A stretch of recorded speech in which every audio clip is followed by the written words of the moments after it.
प्रिय विद्यार्थियों, ऑनलाइन कक्षा में आप सभी का स्वागत है। आज हम पढ़ेंगे एमए उत्तरार्ध संस्कृत का तृतीय प्रश्न पत्र, कवि विशेष का अध्ययन कालिदास। मेघदूतम पाठ्य पुस्तक है।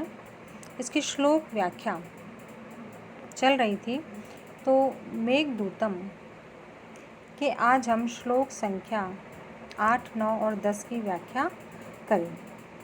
श्लोक संख्या 8 में महाकवि कालिदास यक्ष के माध्यम से इस प्रकार से कह रहे हैं कि आकाश मार्ग में चढ़े हुए मेघ को देख करके पथिक की ललनाएं आश्वस्त होकर उसका दर्शन करेंगी। श्लोक इस प्रकार से है। विद्यार्थियों, त्वमारूढ़ं पवन पदवीं उद्गृहीतालकान्ताः प्रेक्षिष्यन्ते पथिकवनिताः प्रत्यात् आश्वसत्यः कः सन्नद्धे विरह मधुरा त्वयि पेक्षते जायां न स्याद्योन्यो अप्यहमेव जनो यह पराधीन गतिः। छात्रों, यहाँ पर महाकवि कालिदास मेघ के माध्यम से इस प्रकार से कह रहे हैं कि हे मेघ, आकाश मार्ग में चढ़े हुए तुझको देख करके, अर्थात वायु मार्ग में गमन करते हुए और आकाश में आपको देख करके हे मेघ, पथिक की अर्थात परदेसियों की जो ललनाएं हैं, पत्नियां हैं, वो उनके परदेश से लौट आने के विश्वास से आश्वस्त होकर के तुम्हें देखेंगी। विद्यार्थियों, अब मेघ को देख करके वर्षा ऋतु में पथिक की ललनाओं को ये विश्वास होता है कि उनके पति निश्चित रूप से घर पर आएंगे, परदेश से लौट करके उनके समीप आएंगे। अब वो ललनाएं किस प्रकार से देखेंगी? वो जो ललनाएं हैं, विरहणियाँ जो हैं, उन्होंने अपने केशों को खोल रखा है और केशों के अग्रभाग को वो ऊपर की ओर उठा करके, अपने सिर को भी ऊपर की ओर उठा करके मेघ को देखकर प्रसन्न होंगी, क्योंकि आकाश मार्ग में तुम्हारे छा जाने पर विरह से व्याकुल पत्नी की कौन उपेक्षा कर सकता है, जो मुझ जैसा पराधीन ना हो। कहने का तात्पर्य है कि मेरे जैसा पराधीन व्यक्ति ही इस समय पत्नी की उपेक्षा कर सकता है, अन्य कोई स्वाधीन व्यक्ति नहीं। तो इस प्रकार से यहाँ पर मेघ कह रहा है कि इस प्रकार से जो पत्नियाँ मेघों को देख करके अपने पति के आने की प्रतीक्षा कर रही है, प्रसन्न हो रही है, उन पत्नियों की कोई भी उपेक्षा करने में समर्थ नहीं है। सभी परदेसी अपने अपने घरों को लौट जाएंगे, लेकिन केवल मैं ही हूँ एक ऐसा जो कि अपनी पत्नी से इस वर्षा ऋतु में नहीं मिल सकता हूँ, क्योंकि मुझे श्राप मिला है और श्राप के कारण मैं अपनी पत्नी से दूर हूँ। तो इस प्रकार से विद्यार्थियों, यहाँ पर मंदाक्रांता छंद है, विपुलम श्रृंगार रस है, और चूँकि श्लोक के उत्तरार्ध में वर्णित लोक प्रसिद्ध तथ्य के द्वारा पूर्वार्ध की विशेष बात का समर्थन है, इसलिए यहाँ पर अर्थांतर न्यास अलंकार भी सिद्ध होता है। विद्यार्थियों, अब हम अगले श्लोक की ओर चलते हैं। श्लोक संख्या 9।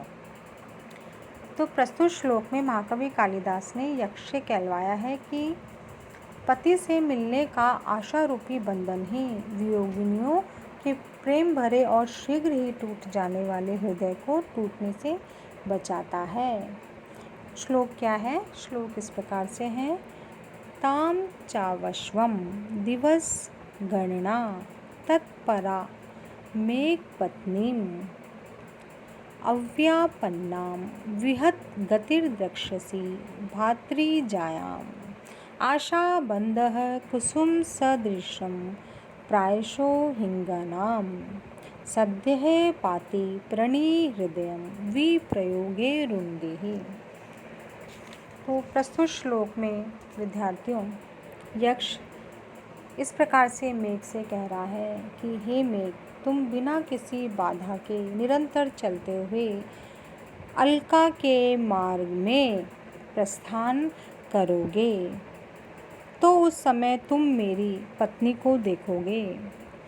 अब पत्नी की विशेषता छात्रों क्या बताई है महाकवि कालिदास ने।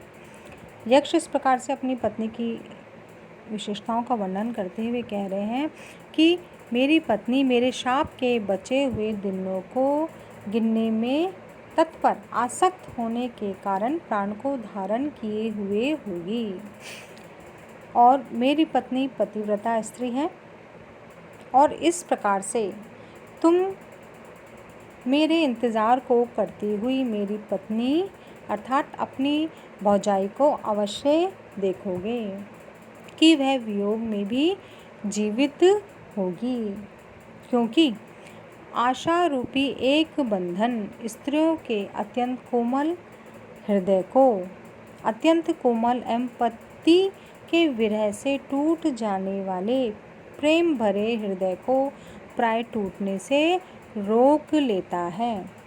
विद्यार्थियों, यहाँ पर महाकवि कालिदास इस प्रकार से कह रहे हैं कि आशा एक ऐसा तत्व है जो कि व्यक्ति को संबल देता है, विपरीत परिस्थितियों में भी उसे हिम्मत, साहस से और घबराहट से दूर रख करके, हार से दूर रख करके उसे जीतने की और सतत प्रयत्न करने का हौसला देता है। यही बात महाकवि कालिदास ने यक्ष के माध्यम से कही है कि उसकी जो विरहणी पत्नी है वो उसे इस बात की प्रतीक्षा है कि एक दिन निश्चित रूप से उसका पति अपने शाप की अवधि को काट करके उसके पास आएगा, इसलिए अब वो शाप के बचे हुए दिनों को गिन रही है और उसका ध्यान उसमें लगा हुआ है और इसीलिए उसने अपने जीवन को धारण कर रखा है कि एक दिन उसका पति उससे निश्चित रूप से मिलेगा और इस प्रकार से उसका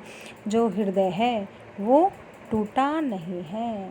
तो इस प्रकार से छात्रों यहाँ पर मंदाक्रांता छंद है और विपुलम श्रृंगार रस है। आशाबंध पद में रूपक अलंकार है और कुसुम सदृशम पद में उपमा अलंकार है। इसके साथ साथ छात्रों उत्तर के चरणों में वर्णित लोक सामान्य तथ्य के द्वारा पूर्वार्ध की विशेष बात का समर्थन होने के कारण अर्थांतर न्यास अलंकार भी यहाँ पर सिद्ध होता है। छात्रों बहुत सुंदर श्लोक है। अब हम अगले श्लोक की ओर चलते हैं, श्लोक संख्या 10।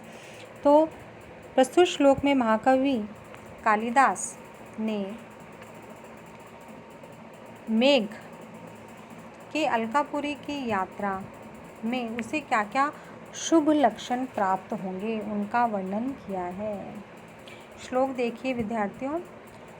मंदम मंदम नुदति